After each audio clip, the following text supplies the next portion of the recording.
What the heck just happened? Is this actually real? This really kind of makes me feel a certain way because hello, and welcome back to another video. Are you still ready to smile? Do you want to laugh? Because let's do another round of Recruiter reacting to recruiting memes. In this video, a huge shout out to Recruiter Memes on Instagram. Fantastic page. Always, you can count on them to make your day. My name is Preston. I'm a professional recruiter in the technology industry. But before we get started, feel free to help out fellow recruiter and like, subscribe, click that bell. It would really mean a lot. Let's get started. When the candidate says, I've discussed this position with my wife and unfortunately, I'm a head out. Oh man. This really rings true to me because, you know, when you get a job at an agency or even internal and you kind of go through all the scenarios, all the obstacles that would prevent you from closing candidate, when a candidate says, I need to talk to my partner, my husband, my wife, my spouse, you know that the level of difficulty of the candidate accepting the offer will just increase significantly. Why? Because sometimes the husband or wife doesn't want the same thing as their partner. Sometimes the partner has different thoughts. Sometimes the partner is more or less risk averse. And the more you talk about it with other people, the more the candidate will get other feedback from other perspectives. And some of those feedbacks are not pro or great for your job. So I can't tell you how many times where I was this close. I got my candidate so close to accepting an offer and like, you know what? I need to talk to my wife. I need to talk to my husband. And then I talked to them the next day. They're like, you know what? I can't accept it. I'm rejecting, officially withdrawing. I'm like, what the heck just happened in the last like 9-10 hours since we last spoke? On the flip side, I understand getting a job is monumental. It's a big life-changing decision. And of course, you need to run it by your friends and family and your loved ones to make sure everyone's on the equal footing. Being a little selfish from our point of view, I know that it's never an easy thing when a candidate like, you know what? I'm great. I'm excited. I'm in. Just give me a day or two. Let me talk it over with my family. It's usually gonna get your stomach turning, especially if you're on the agency side or you're on the in-house side, because you know that means a lot more objections or concerns or questions that can happen and overall pushing or extending the deadline or the timeline of the candidate actually making a decision. Scientists have made a bracelet that converts stress into electricity. On the bottom, you got Recruiter. He's completely glow in the dark.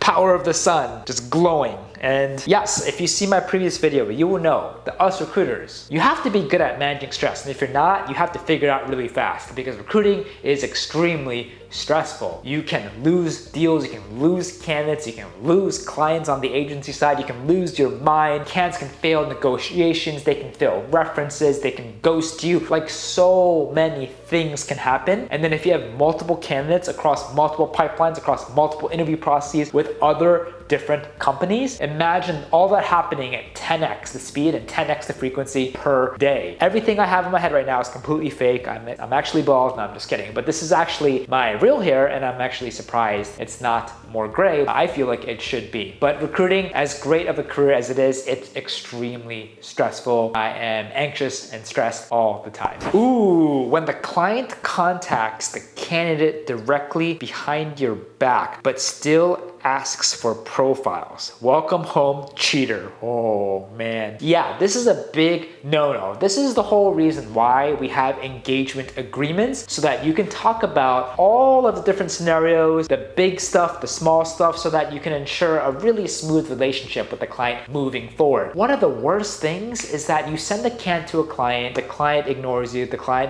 you follow up with some feedback, no feedback, overtime goes on, and then somehow you find out, or maybe you never find out, the client actually reaching out to the candidate, starting interview processes, they like him or her, they hire her, and they don't tell you. I think clients can get away with it if you don't have a really good relationship with the candidate, because if you had a good relationship with the candidate, you would know that the client would obviously reach back out, start interviewing, and give them an offer, and so you'd be kept abreast of it. Hey, I've heard from my candidate that you accepted an offer, now I want to get paid. But what could also happen is like you submitted a candidate and maybe you have an ownership clause, which means basically after you submit the candidate, after they interviewed, maybe about 12, 16, 18 months after that, you have ownership of the candidate, which means if a candidate ends up getting hired by your client, maybe 18, 14, 15 months after you submitted him, you are still obligated to get that fee. And a lot of times, if you're not on top of like touching base with clients and candidates, this could happen a lot behind the scenes, and you can end up stumbling upon your candidate who ended up getting a job you submitted him or her for months ago, but you just never knew, and maybe the candidate never told you. And this is, of course, very, very important. Why? You always want to have a really good relationship with the candidate and also the client to prevent these situations happening. But clients, don't try this type of behavior because you will blow back and damage your relationship with the recruiter, potentially damage your relationship with the candidates, especially if they work with the recruiter and the recruiter manages expectations really well with the candidate, saying, hey, we will work together moving forward and you have to keep us abreast of every single step. It's just no one has time for this type of drama. So let's just all respect ourselves, agree to the agreement, and just do business in a good fashion and ethically way. The scariest thing on earth, you got the dark. It's pretty scary. Clowns, I'm terrified of clowns. Sharks, serial killers, yep, death, and candidates doing a horrible interview, no.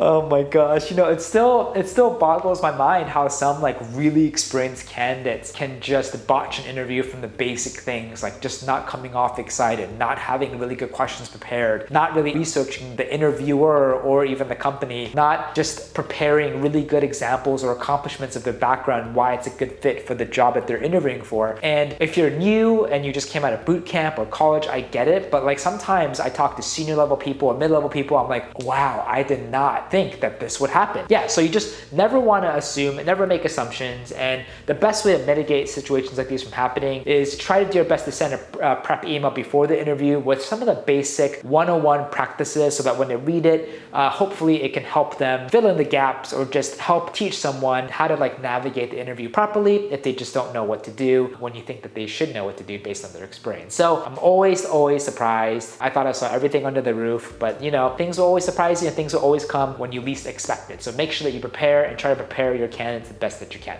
Day 1 in recruiting, old guy, but looking put together. Day 2 in recruiting, another old guy, but he's frazzled. I mean, I don't know how I feel that day 1 in recruiting, you're already looking like an old grandpa. I was hoping that day 1 in recruiting would be like a younger guy, maybe 20s, 30s, 40s, and then day 2 would be like this old guy. I don't know, what is this saying? Only old people do recruiting? Or like even in day 1, you're so stressed out, like you aged like 60 years? But I get what it's saying here. Again, recruiting, very, very fast-paced, very stressful. You gotta be on top of your time management. Things are happening all the time, and just when you want to relax, just when you think things are going well, a rug gets swept up under your feet and you're like, oh my god, and you have to like stabilize and catch up and stand up yourself and just try to breathe and slow down and make sure that you can kind of get through as many fires as you can every day and every week and try to stay sane at the same time. Ooh, we got a Star Wars analogy, reality. Anakin Skywalker, assistant to the Emperor. LinkedIn, Darth Vader, Lord.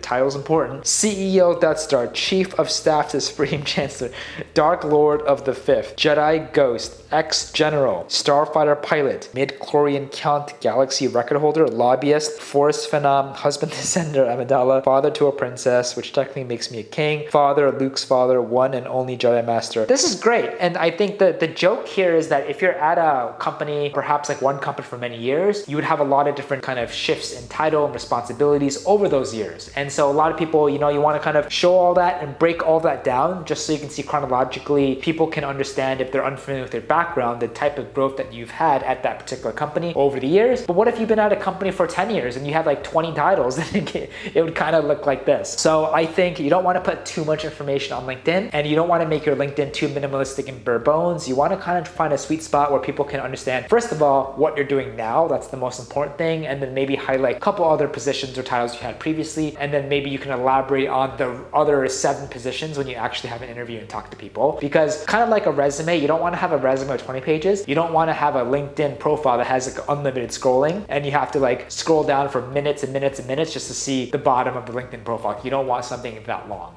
Client, why don't you understand my requirement? His requirement. He's Batman flying in the air with a Spider-Man arm, shooting. So I think in technology industry, we call these unicorns, mystical creatures that don't actually exist. And I think every client wants to hire the Mark Zuckerberg. Every company wants to hire a Google engineer, a Facebook designer, the best of the best, the best, the best, the best. And sometimes some hiring managers have a list of ridiculous requirements where it's just not gonna find that person. And if you are, it's not gonna take you a short amount of time. It might take you maybe 1 year, 3 years, 5 years, 10 years. And so 2 things, you have to really communicate the expectations like to the manager saying, hey, if you really want these, we can of course do our best to get it. But you also have to be like really patient because out of 7 billion people on the planet, probably one person, maybe 1, maybe 2 on the entire planet has the requirements you're looking for. And it's gonna take a lot of time to try to find them. Or you could be like, hey, maybe I understand why you're looking for a Batman and half Spider-Man, but maybe it might make more more sense if you might want to just find a full Spider-Man or full Batman, because that's way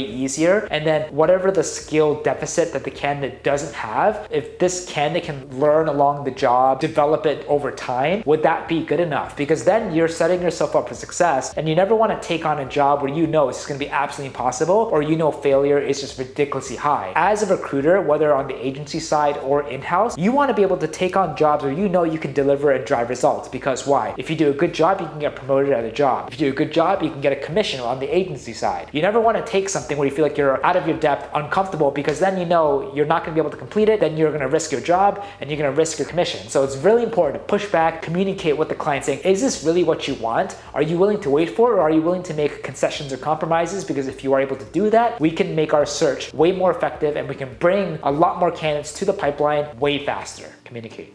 Trying to find the right candidate without calling or mailing anyone, just using telepathic power. Nope, didn't work. I mean, I wish I could just summon candidates like this. I wish anyone could, right? Instead of writing a job description, cold calling, emailing, in-mailing, you just think of them, think of the ideal person in the background, and poof, that would be amazing. All right, so this guy is like pouring a jug of oil: experience, details, skills, basic information, a candidate CV in our company's layout. I think what they're getting at here is a lot of recruiting companies, agencies, recruiters, what they do is they also help you just optimize your resume. So if your resume is all over the place, it's using hard to read font, a lot of times the recruiters would just convert or modify your resume to just the regular generic standard that works well for most interviews. And I think this is what they're saying here. This guy's like pouring a huge thing of experiences. Oh, the bottle of oil is massive. So, okay, so this candidate has like a ton of experience. Maybe this person has like a 10, 20, 30 page resume, and then we have to pour all of that and synthesize all of that information in a concise resume in the acceptable layout that we know is going to get glanced at, that can lead to interviews. Because unfortunately, a lot of resume fonts and different types of structures and unnecessary things like a photograph or things like that can even end up hurting your chances. And so for us recruiters, we are an advocate to the candidates. We want to make sure that whoever that we find, we advocate them, we fight for them, we put them in the best light possible so that we increase the chance of that candidate getting an interview as fast as possible. The face a recruiter makes when a candidate meets all the requirements and is interested. Mr. Bean, how do I do that face? Yeah, this is like the best feeling ever. Is like, on the one hand, you gotta know what the company and hiring manager is looking for. On the other hand, if you're able to find the perfect candidate, and then that candidate is actually interested in that job, like literally felt like in 2 seconds that you won the lottery for just a brief time. And you just have to enjoy it. If you're a recruiter, you know what I'm saying or talking about. It is like the best feeling ever, and it's just so hard to describe if you've never been through it. So for me, I would be celebrating a lot more than what Mr. Bean's doing here right now. But I understand, I accept, and yes, best feeling ever. Corporate organizations trying to be a dynamic and young startup company. Why is no one having a good time? I specifically requested it. Yeah, I mean, because, you know, the hip nature of smaller companies and startups, and the reason why people want to work at said companies, they're lean, they're agile, they're progressive with work culture, benefits, office perks, things like that. A lot of big companies, you know, have to change or adapt themselves to continue to remain competitive in the recruiting talent arena, so that they can hopefully attract the same candidates back to them. And it's easier said than done. If you're a big Goliath, you can't just change into a startup overnight. What you could maybe do is maybe create sort of startup environments within the big companies, but not every team or division is going to be able to have that. And so I think if you're a big company, you just have to understand what you can do, what you can't do, what about you is really unique, what about you is kind of a competitive advantage compared to startups, and then just highlight that and focus on that as much as possible while improving your narrative, right? Not all candidates want to work for startups. Not all candidates want to work for small teams and founders. Some of them, they like the security, the stability, or they just want to work at bigger places. So big companies, don't get FOMO with candidates running the startups. Be proud of who you are, accept yourself, and then be clear on your strengths, and then that's what you lead and that's what you market to hopefully get right candidates excited about you. Sir, the candidate we sent an offer is dodging our calls. Bush. Oh no, Yeah, this is when actually Bush got the notification of what happened on September 11th. That's not good. Crazy, crazy time. So yeah, sir, the candidate we sent an offer is dodging our calls. Again, candidates ghosting offers is happening. It's happened. It will continue to happen, especially in this landscape. I honestly think like, while that's an anomaly and that's going to happen, I think what you can do to just minimize that from happening is just making sure you come out with a fair offer. I think a lot of times you come out with an offer you think as a company it's good, but then it could be laughable or semi-offensive to the candidates. And if it reaches that situation, why would the candidate bother even responding to you? Like, they'd just be pissed and they just move on to the other offers or just interviewed other companies. So I think on one hand, while it's really impossible to prevent candidates from completely like staying accessible to you and responsive to you 24/7, I hope that most candidates that got a verbal and accept would obviously follow through, and most of them do. While you can't control the anomaly, 10, 5, 2% of the candidates that are going to still continue interviewing after accepting an offer or not showing up when an offer gets extended. I think on the whole, beyond that, I think a lot of it is in the control of the company. And so it all comes down to interviewing process experience. They can have a good experience interviewing with you. They can have a good experience getting an offer from you. And if they're really happy, there's no reason why they should ghost you or not respond to you. So just focus on experience and just focus on just being fair and competitive as much as possible so that you can make the candidate happy and then scoop them up and close them and get them off the market. When a candidate has multiple skills but is equally bad at all of them, oh man, that's harsh. It's like an outer rim of a spoon and then a fork in it.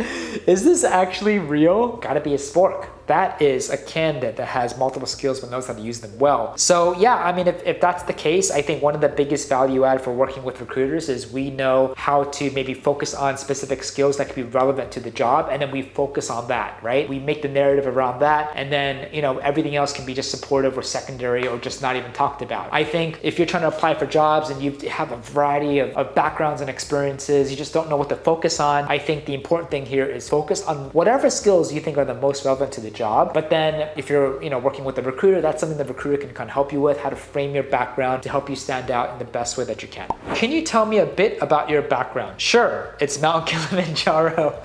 This is how most interviews start. The whole objective and understanding here is to give you really like a quick minute or two just sharing the high level of relevant information, key information about your background that's connected, that's exciting, that's unique. Now put your background one step forward in terms of the impression that it gives off to the interviewer. What you don't want to do with this question is just have a rant, have a story, and just talk about your whole entire life. I think the easiest way to ruin an interview, the easiest way to set an interview on the wrong tone or footing is if you just answer this really, really badly. So keep it short, keep it relevant, keep it specific, and keep it positive. When the client goes on holiday just after you presented them two good candidates, no, that's a really sad looking kitty. And I hate this feeling because finding good candidates is hard enough. Submitting them is a whole nother level of difficulty, but then getting them through the interview process and making sure that you remain engaged is very difficult. And that's easier when a client is responsive, accessible, moves things fast, but it completely throws things in for a loop. When the client stops responding, they go off grid and they go on vacation, because if that happens, then your candidates will be stuck in limbo. And even though they may have initially been excited about your client, now the excitement will just go down, down, down, down, down as they are just stuck in waiting. And it also gives the candidate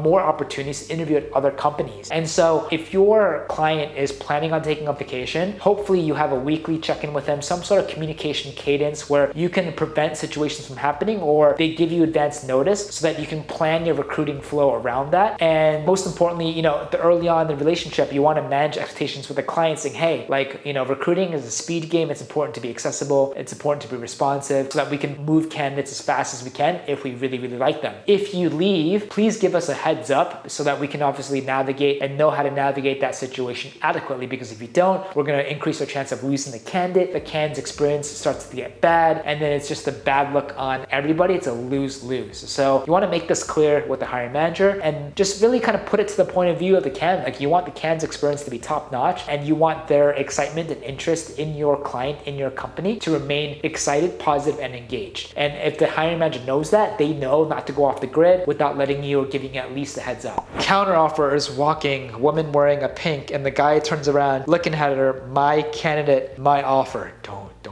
Don't take that counter offer. There are many studies out there that show why taking counter offers might not be the most ideal thing for your situation and your career long term. Google it and check it out. There are some instances where a counter offer and thinking about accepting a counter offer could be warranted and justified. I'm not here to generalize, but I know typically on the whole, from my experience as well, I've had direct, like first person knowledge that most people who accept counter offers and not the initial offer with a new company, they end up leaving their job 6 to 9 months down the line anyway, because more money itself is not going to solve most of your problems unless you're one of the few where you're just leaving because you want to get paid more and you're happy with everything else. We want to start with the candidate, yes, getting happy, but I just gotta wait. Wait for the but or the buts or the huge list of obstacles. And again, as I talked about earlier, anything can happen. Anything can railroad a candidate from the pipeline. A candidate can remove him or herself out of the interview process. A client's hiring process can change. The criteria can change. Maybe they close the position because they just hired someone yesterday. So many things can happen, and you just want to make sure and you just want to wish that everything happens smoothly in a positive fashion.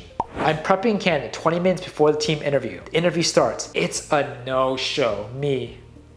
Yeah, again, we try to make it clear that regardless, of experienced or entry level, like not showing up to interviews is a big boo-boo. Like you don't want to do it. If there is a real reason, just give everyone a heads up. I think if you just ghost an interview, it's very difficult for you to reschedule. It just leaves a bad taste in everyone's mouth. If you ghost the recruiter or other people even beyond that, you can hurt relationships, right? With recruiters, with hiring managers, with that company. And so whatever happens, just try to be straight up. It takes literally 30 seconds to be like, hey, I can't make it. Or for any reason, like you were interested, you're no longer interested in the interview or the company, just let the recruiter know, just let the company know, because leaving all of us hanging will actually leave more just like foul kind of aftertaste in our mouth than just knowing like exactly what happened. We get it, life happens, accidents happen, personal issues, family matters happen. Just give people a heads up as much or as fast as you can before that call or even a couple minutes into the call, and then everything will be fine. Human beings are human beings. We typically tend to be very understanding. We acknowledge, we understand, let's move forward and reschedule.